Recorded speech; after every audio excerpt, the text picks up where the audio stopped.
Avertissement, le milieu chaufferie est réservé aux professionnels formés car le milieu est potentiellement dangereux. Il y a un risque d'explosion, d'électrocution, d'intoxication mortelle au CO et de brûlures graves pour l'intervenant. Aujourd'hui dans cette vidéo, je vais vous montrer une grosse galère qui m'est arrivée dans une chaufferie fuel en astreinte. Donc c'est la chaufferie d'un collègue. Lorsque je suis intervenu dans cette chaufferie, le collègue avait repéré il y a quelques mois une prise d'eau dans la cuve fuel. Malheureusement, le problème a traîné, et ce qui devait arriver arriva. La cuve fuel s'est remplie d'eau, le niveau d'eau dans la cuve fuel a monté. Comme vous le savez, l'eau est plus lourde que le fuel, donc l'eau va au fond de la cuve fuel. Et lorsque le niveau d'eau monte, à un moment donné arrive que les crépines des brûleurs fuel se retrouvent dans l'eau. Et il faut savoir qu'un brûleur fuel, si vous lui mettez de l'eau, il marche pas.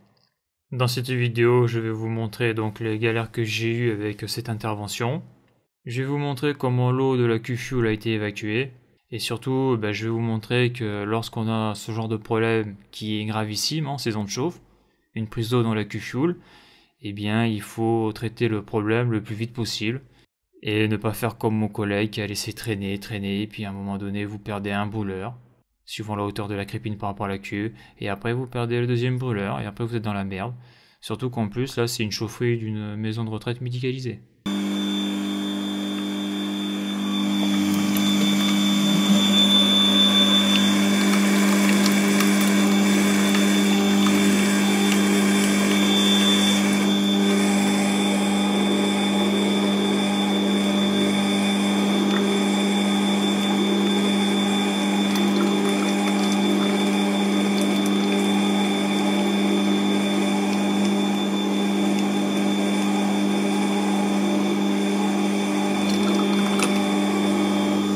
Alors sur cette photo, on peut voir un pot filtre à fuel.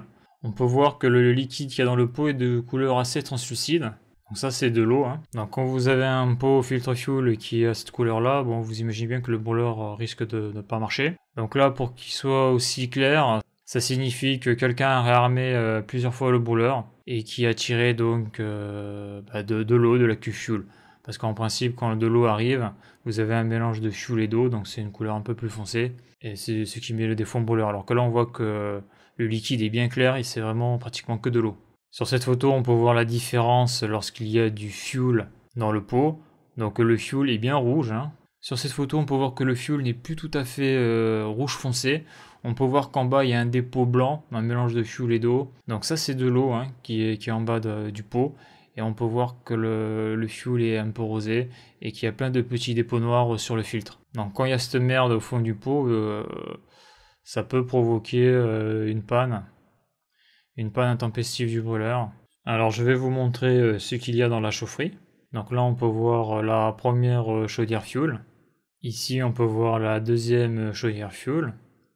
Donc la numéro 2. Les deux chaudières et les deux brûleurs sont identiques. Donc la chaudière c'est une Vitoplex 300 et le brûleur c'est un brûleur Queno NC21 H201T1. C'est un brûleur 2 allures. Donc on peut voir que l'armoire en tout cas extérieurement est propre. On peut voir en bas qu'il y a un petit écran de supervision. Alors c'est une chaufferie qui a été rénovée il y a quelques années. Donc elle est équipée d'une supervision, d'une GTC et donc elle renvoie les défauts d'alarme, dont les défauts brûleurs. Donc on peut voir que c'est une chaufferie qui est propre, qui est récente et qui est donc en très bon état. La cuve fuel qui sert à alimenter cette chaufferie fait 12 000 litres. Donc là on peut voir sa trappe d'accès, trappe en ferraille. Une fois que la trappe d'accès est enlevée, on constate qu'il y a de l'eau dans le regard. Donc là on peut voir que le regard, le support du regard est fait en béton, béton assez fin.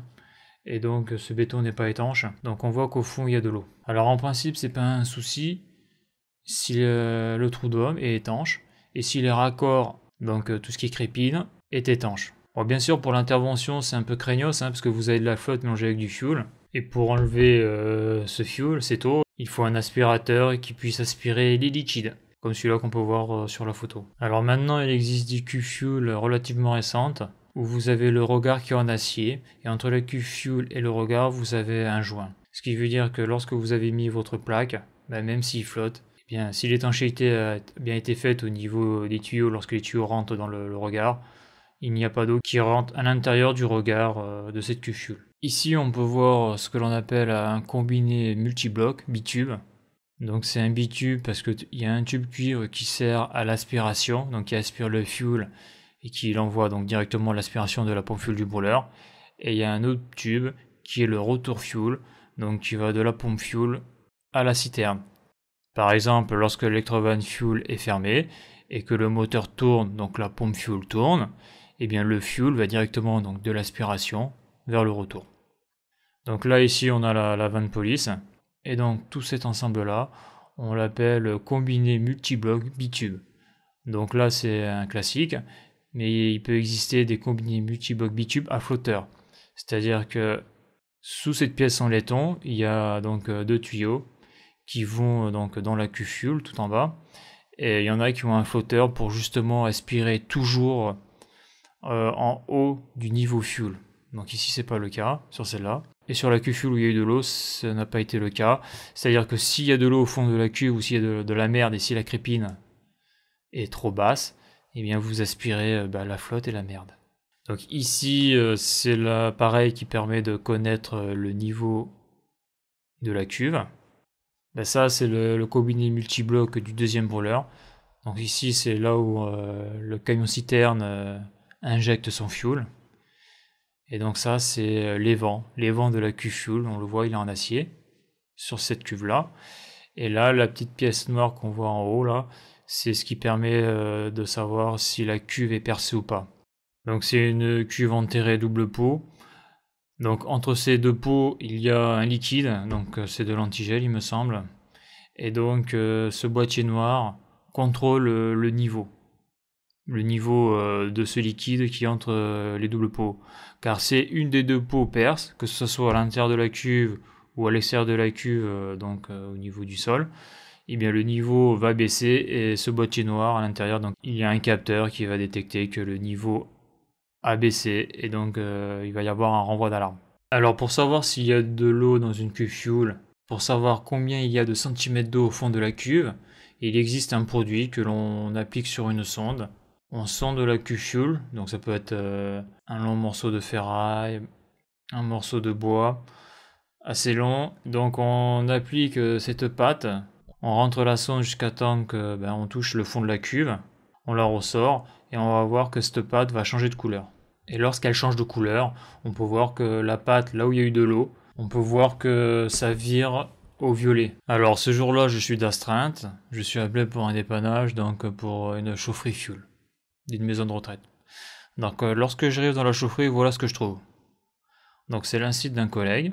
Ce collègue, la veille, m'avait prévenu que sa chaufferie avait un problème, que les deux crépines, en réalité c'est pas vraiment des crépines, mais les deux aspirations des deux boilers fuel étaient dans la flotte, dans l'eau, et il avait bricolé un système pour faire fonctionner les boilers fuel. Là on peut voir un petit peu sur cette photo là, on peut voir qu'il y a un tuyau là qui est au niveau du sol.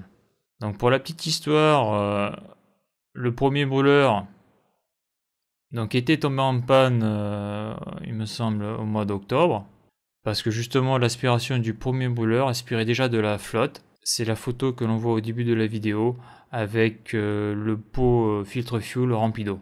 Et donc là on est en janvier, on est mi-janvier, et donc le deuxième brûleur est en panne. Est en panne parce que l'aspiration du brûleur, donc la deuxième crépine, bon, c'est pas vraiment une crépine, mais est dans l'eau, elle aussi, et donc le brûleur aspire de l'eau. Et donc un brûleur fuel qui aspire de l'eau ne fonctionne pas, seulement à défaut flamme. Donc il s'est passé octobre, comme c'était début octobre, donc octobre, novembre, décembre, pratiquement 4 mois, avec un problème de fuite sur la citerne, c'est-à-dire qu'il y avait une infiltration d'eau dans la citerne. Donc je lui avais dit, lorsqu'il avait détecté le premier défaut au mois d'octobre, que s'il y avait une infiltration d'eau dans la cuve, il fallait résoudre le problème et vite. Parce qu'au mois d'octobre, la saison de chauffe a déjà commencé. Et donc si déjà il manque une chaudière fuel, donc en principe dans ce genre de chaufferie il y a deux chaudières parce qu'il y en a toujours une qui sert de secours, ça veut dire que s'il y en a une qui est déjà au tas, ça veut dire qu'il n'y a plus de secours. Donc moi lorsque j'arrive le problème n'avait pas été réglé, pour X raisons, beaucoup de blabla. Et donc voilà par quoi je commence l'astreinte dès le début de la semaine, donc je commence l'astreinte d'une manière extrêmement mal. Alors sur cette photo on peut voir l'installation, ce qu'a fait le collègue. Donc comme la crépine de ce brûleur était dans l'eau, donc il y avait deux solutions. Soit il allait à la citerne et il démontait l'ensemble aspiration fuel et donc couper le tuyau en plastique pour le raccourcir. Le problème c'est comme on a pu le voir au niveau de l'accès, le trou d'homme de la citerne est quand même est assez bas. Bon, il y a un peu de flotte et surtout c'est vieux. C'est vieux et donc comme le collègue n'a pas de combiné de secours avec les joints, il ne prend pas le risque de le démonter car en plus la saison fait qu'il pleut beaucoup et donc c'est craignos. Et comme je l'ai montré, le trou d'homme n'est pas étanche, hein. On peut le voir, hein, donc il y a de la terre tout autour, on rentre quand même pratiquement 1 mètre dans le sol, 80 cm dans le sol, et ce béton n'est pas étanche, donc par infiltration, le regard se remplit d'eau. Donc comme le collègue était, en plus de son boulot, était auto-entrepreneur, il avait du matériel perso à lui, dont la pompe que l'on voit à droite, là, c'est une pompe fuel. Parce que l'entreprise pour laquelle je travaillais, donc qui s'occupait aussi des chaufferies fuel, n'avait pas ce type de matériel et qui, on va le voir dans la vidéo, peut rendre de grands services. Donc ce qu'il a fait, c'est qu'il avait donc du tubing assez long là. Donc il a mis le tubing dans la Q-Fuel par le biais du trou où on fait là où on jauge manuellement avec la sonde. Et donc il l'a posé dans la chaufferie. Il a mis donc le refoulement de cette pompe dans ce bidon, dans un bidon vide bien sûr. Alors je sais plus si le bidon fait 10 litres, je me souviens plus. Et il a mis donc les deux tuyaux du brûleur directement dans ce bidon là. Donc son idée était que avec cette pompe, il allait pouvoir mettre le tubing dans le fuel et pas dans l'eau. Donc c'est vrai qu'il aspirait du fuel dans ce bidon. Donc cette pompe là sert juste à remplir le bidon. Le problème après c'est que donc le brûleur donc aspire dans le bidon.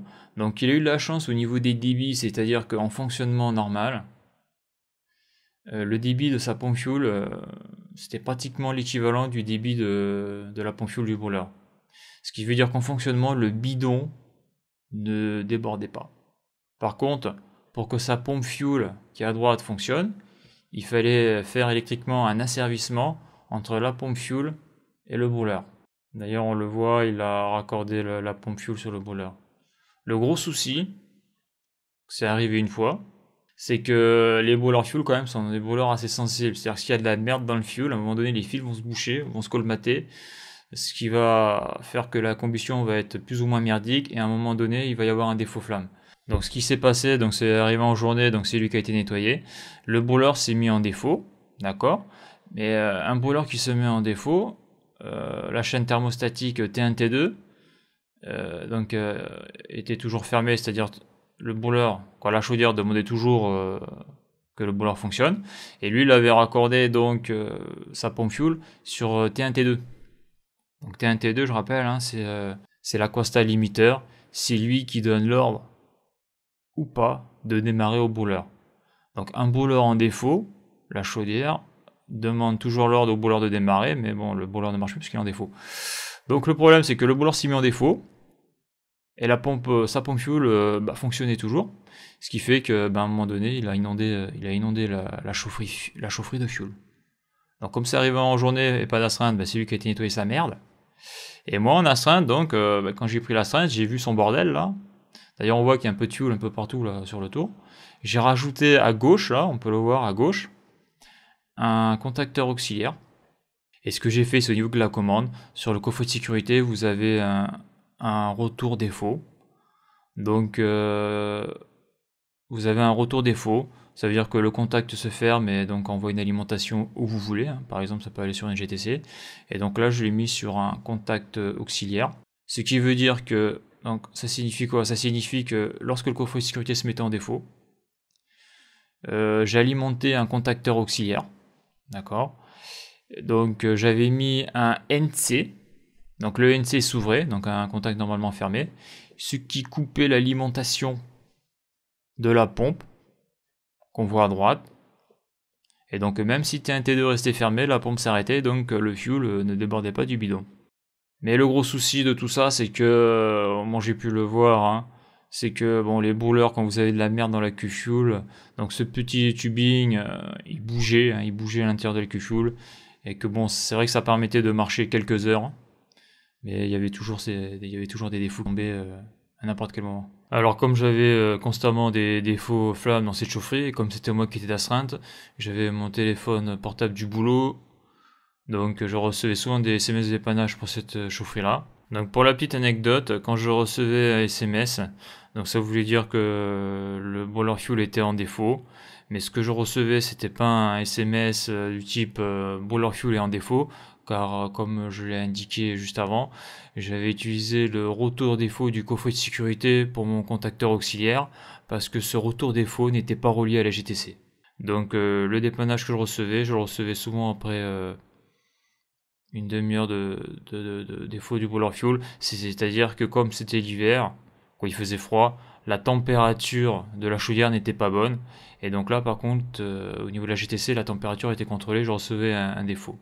Donc dès que je recevais un défaut, j'appelais l'infirmière de garde à la maison de retraite, donc je pense que c'est l'infirmière de garde, genre à 2h du matin, pour lui dire, parce que bien sûr l'astreinte ça se fait souvent la nuit, hein, pour lui dire, donc je l'avais prévenu avant, de descendre à la chaufferie, fuel, et de couper le brûler au niveau de l'armoire, c'est-à-dire vous avez 2 boutons de tournant pour chaudière 1, chaudière 2, et de couper donc la chaudière qui tourne, pour couper l'alimentation électrique de la chaudière et donc couper la pompe fuel. Car sinon, comme je l'ai indiqué avant, la pompe fuel continue à tourner, déborder, et après, bon voilà, quoi, après c'est le carnage, la chaufferie est remplie de fuel.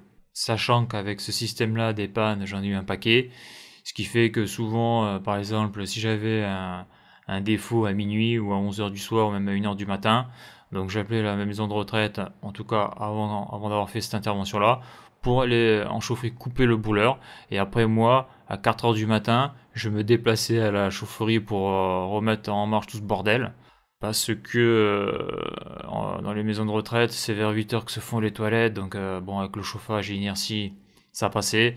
Mais c'est vrai que le matin, c'est une grosse période au niveau de la consommation de chaude sanitaire.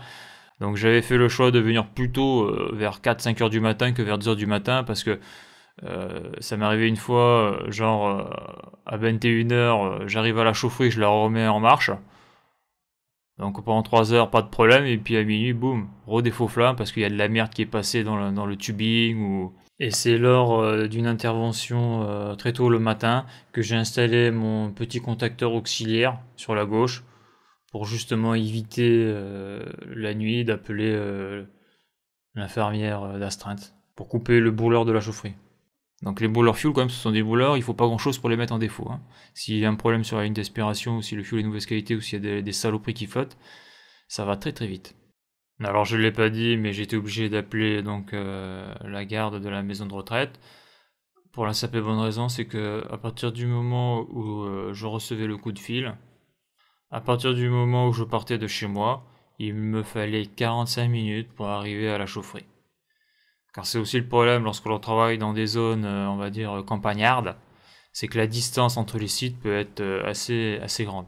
Alors avec toutes ces pannes intempestives, hein, donc au bout d'un moment, il y avait un problème au niveau de la maison de retraite, au niveau de la continuité de service, au niveau du chauffage, mais encore plus important, comme je l'ai dit, l'eau chaude sanitaire, hein, pour faire les toilettes des patients.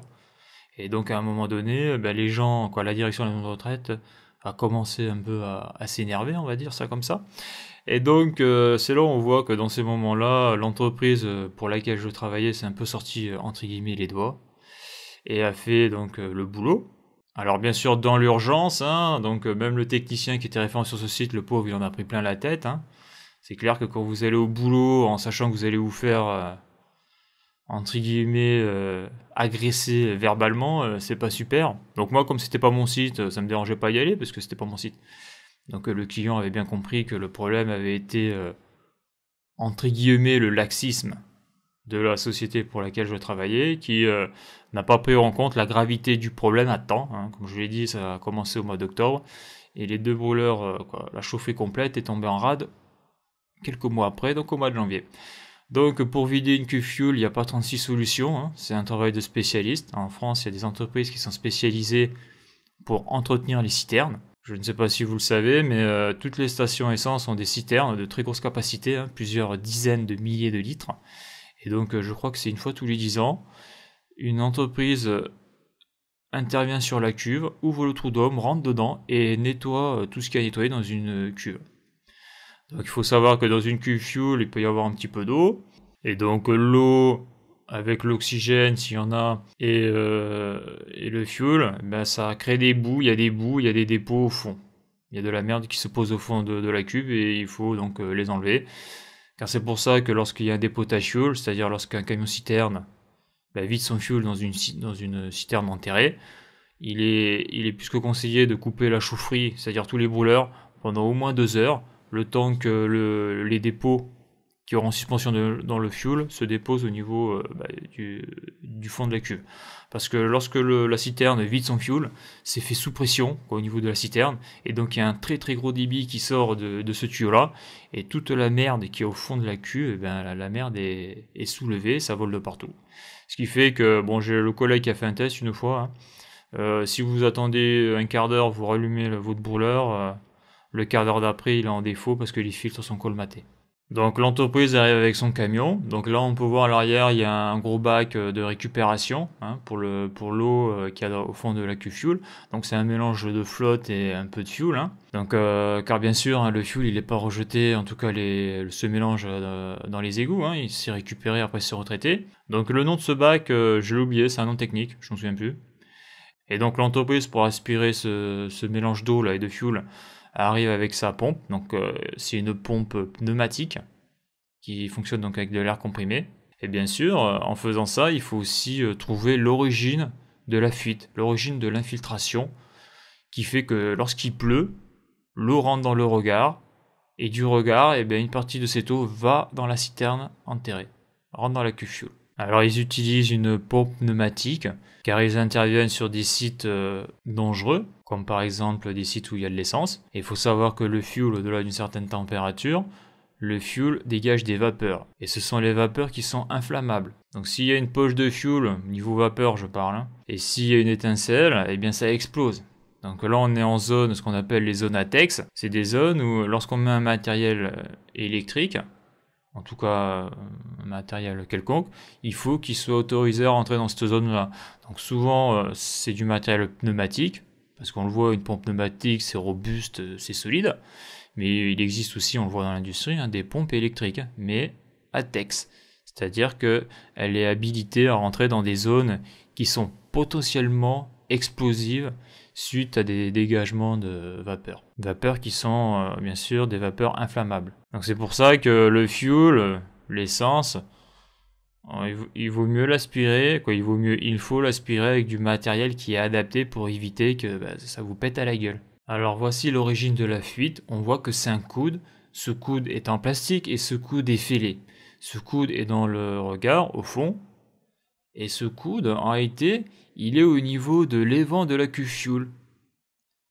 Alors, la cuve, je crois qu'elle a plus de 10 ans, mais alors peut-être, est-ce que c'est à cause de mouvements de terrain? Je sais pas. Bon, il faut savoir que quand il fait chaud, quand il fait froid, quand il fait chaud, le terrain peut se dilater un petit peu, et quand il fait froid, le terrain se contracte un petit peu. Et je pense que c'est peut-être ça qui a cassé le coude, ou alors c'est le gars qui fait le dépotage avec son camion citerne, avec son tuyau, peut-être qu'il lui a mis un choc. En principe, les évents des cuves sont faits en acier. Si vous allez voir dans une station d'essence, vous verrez les évents, ils sont tous alignés sur un côté, et ils sont pas en plastique. Donc voilà, alors la question est pourquoi ils ont fait un évent, en tout cas la sortie de l'évent de la cuve, en plastique? Alors, probablement pour faire des économies de bouche chandelle. Parce que en principe, les évents c'est de l'acier, c'est du solide. Et là on voit la conséquence de mettre du plastique sur une cuve fuel. Il suffit que le coude soit pété, et voilà, c'est la catastrophe quoi. Comme les regards sont rarement étanches, il y a souvent de la flotte au fond, et s'il pleut beaucoup, l'eau rentre dans la cuve fuel. Il faut savoir que, comme on l'a vu à l'entreprise là, l'eau qui a été retirée par la pompe pneumatique, l'entreprise a retiré pratiquement 3000 litres d'eau dans une cuve fuel de 12 000 litres, donc ce qui est titanesque. Donc déjà, heureusement que les deux crépines, heureusement ou pas d'ailleurs, que les deux crépines n'étaient pas au même niveau. Je pense que la crépine du brûleur numéro 1 était pratiquement en fond de cuve, parce que le brûleur numéro 1 est tombé en panne en premier, et le numéro 2 a suivi quelques mois après. Alors pour aspirer l'eau qui reste au fond de la cuve, ils ont utilisé ce type de pompe. Donc ça c'est pour aspirer les derniers centimètres d'eau. Donc c'est une pompe, je sais plus si elle est rotative ou semi-rotative. On voit en haut qu'il y a un orifice. Donc cet orifice sert à mettre de l'eau.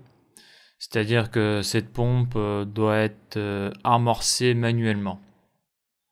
On peut voir d'ailleurs sur la droite la sonde qu'ils utilisent. Hein, c'est une sonde qui est graduée, donc une sonde de professionnel. Car souvent dans le métier, hein, lorsqu'on fait du P1, on utilise un bout de ferraille que l'on trouve assez long, qui peut faire jusqu'à 2 mètres de long. Et après on utilise notre mètre pour faire le sondage de la Q-fuel. C'est-à-dire qu'on prend notre bout d'acier, on le plonge dans la Q-fuel jusqu'à temps qu'on touche, on le ressort. On regarde jusqu'où il y a du fuel donc sur la tige en acier, hein, ça se voit, et après on le mesure. Donc ça se fait bien sûr à l'extérieur de la cuve. D'ailleurs, on peut voir à droite que la sortie de la Q-fuel, donc l'évent de la Q-fuel, a été remplacé par des raccords en acier avec un flexible acier. Et on peut le voir là, ce tuyau qui monte, qui est aussi en acier, qui est fixé directement sur le regard. On peut voir qu'il récupère donc ce mélange d'eau et de fuel dans ce petit récipient qui est vidé dans le gros bac qu'il y a dans le camion. Voilà, et donc il continue à pomper manuellement jusqu'à temps qu'il n'y ait plus d'eau. Donc la Q-fuel a été vidée de son eau, l'évent a été réparé, donc tout est nickel. Maintenant il faut vider l'eau qu'il y a entre la Q-fuel et le boiler fuel. Donc pour cela il y a deux solutions. Soit vous la jouez un peu bourrin, vous faites marcher la pompe fuel, ou soit vous avez la pompe qui sert, donc c'est une pompe manuelle qui sert à amorcer les lignes fuel. Donc là on peut la voir, là, elle est raccordée sur un flexible directement sur le filtre à peau. Quand vous l'achetez, vous avez donc soit le flexible pour le raccorder directement sur le filtre à peau, ou soit vous avez ce petit bout de caoutchouc en cône sur la droite. Et donc vous voyez là sur le côté droit, donc en haut, vous mettez un flexible, et ce flexible vous le mettez directement dans un seau pour récupérer le mélange d'eau et de fuel. Et après vous pompez manuellement. Donc là on peut voir que ici là on a utilisé au début l'embout en caoutchouc. Le gros souci c'est que si jamais vous décollez l'embout en caoutchouc, vous pouvez faire rentrer de l'air, même s'il y a un clapet anti-retour. Au niveau du combiné, là sur le trou d'homme, il y a une bille, hein, c'est le clapet anti-retour. Le mieux pour se le faire tranquillement, c'est d'avoir le flexible. Comme ça, quand vous forcez, eh bien, vous pouvez bouger la pompe sans risque de faire rentrer de l'air et de désamorcer la ligne fuel. En tout cas, ce qui est sûr, c'est que ça peut être très long suivant la longueur de la ligne fuel, et c'est assez physique. Donc il vaut mieux avoir le flexible. Après, si vous avez une pompe électrique, c'est encore mieux, hein, mais c'est vrai que ça peut être extrêmement physique. Donc pour la petite anecdote, l'entreprise pour laquelle je travaillais, en réalité, je devrais plutôt dire pour l'équipe, hein, parce que dans les entreprises, suivant la taille, vous avez plusieurs équipes. Et donc pour l'équipe où je travaillais, donc on avait des chaufferies fuel. Moi, j'en avais pas, mais j'avais un collègue qui avait des chaufferies fuel. Et cette pompe-là, on ne l'avait pas. Donc mon collègue, lui, il faisait comme un bourrin, il faisait marcher la pompe fuel du brûleur jusqu'à temps que le fuel arrive, que soit le fuel arrivé ou soit la pompe cramée. Car il ne faut pas faire tourner très longtemps une pompe fuel à sec, hein, ça la bousille. Et donc juste pour la petite anecdote, là, pour trouver cette pompe fuel qu'on a trouvé donc dans une autre équipe, ça a pris une demi-journée, quoi. Une demi-journée de perdu pour trouver ce matériel, alors qu'un truc comme ça vaut 60 € hors taxe chez un distributeur classique de matos fuel. Mais c'est une pompe qui rend vraiment des services en chaufferie fuel ou sur boiler fuel, parce que lorsqu'il faut ramorcer la ligne ou la vider, sans ça, c'est la misère absolue, quoi. Sans ça, il n'y a plus que la pompe fuel, mais après, on va dire que c'est assez risqué péril, hein. Le problème, c'est que suivant le temps que ça prend, vous risquez de bousiller la pompe. Ça, c'est un outil qui est adapté à vider les lignes fuel. Alors, pour conclure, quelques conseils. Lorsque vous êtes nouvel arrivant dans une entreprise et que vous êtes intégré dans une équipe avec un secteur géographique, moi, je conseille que si un jour vous devez monter l'astreinte, par exemple, si vous avez que des sites où vous avez que des brûleurs gaz, des chaufferies gaz ou autres, si un jour vous devez avoir affaire à des chaufferies fuel, par exemple en astreinte, eh bien, il faut faire le point sur l'outillage et demander à l'entreprise, en tout cas aux responsables de votre équipe, de vous acheter l'outillage. Donc, il y a deux solutions. Soit il vous dit qu'il n'y a plus de budget outillage pour l'équipe, et alors là, moi, je vous conseillerais de demander à changer d'équipe, ou alors de refuser ces sites-là. Parce que comme on a pu le voir, le jour où ça vous tombe sur la gueule en astreinte, vous êtes dans la merde. Et vous passez pour un gros con devant le client. Et ça, c'est pas bon. Professionnellement, c'est vraiment pas bon. Voir s'il faut changer d'entreprise, hein. Donc vous pouvez toujours faire la période d'essai. Et si vous voyez qu'au niveau du boulot, c'est un peu la fête du slip, eh bien il vaut mieux changer d'entreprise. Et après, deuxièmement, lorsque vous avez ce genre de grosse galère qui arrive, il faut garder une trace de tout ce que vous faites. Par exemple, lorsque vous prévenez votre responsable, par exemple dans ce cas-là qu'il y a une prise d'eau dans la Q-Fuel, eh bien vous l'envoyez par email, comme ça au moins vous avez une trace. Et après, si vous faites, donc le jour où vous faites un devis pour réparer tout ça, donc après vous l'envoyez au client, donc pareil, tout ça, ça se fait par email. Comme ça vous avez une trace, et après c'est le client qui prend la responsabilité ou pas de faire les travaux. Et puis le jour où la chaufferie lâche, eh bien vous leur rappelez que à telle date vous avez envoyé tel mail, ce genre de choses. Car on remarquera que lors de situations de stress très importantes, les responsables, même les clients, ont tendance à avoir la mémoire courte, à avoir la mémoire sélective et à oublier certaines choses. Donc il faut se protéger, hein, parce que quand il y a des gros pets comme ça, hein, parce que bon, une maison de retraite qui a plus de chauffage ou qui a plus d'eau chaude, ça peut très vite mal se passer, hein, parce qu'il y a des patients à l'intérieur. Et il vaut mieux protéger ses arrières.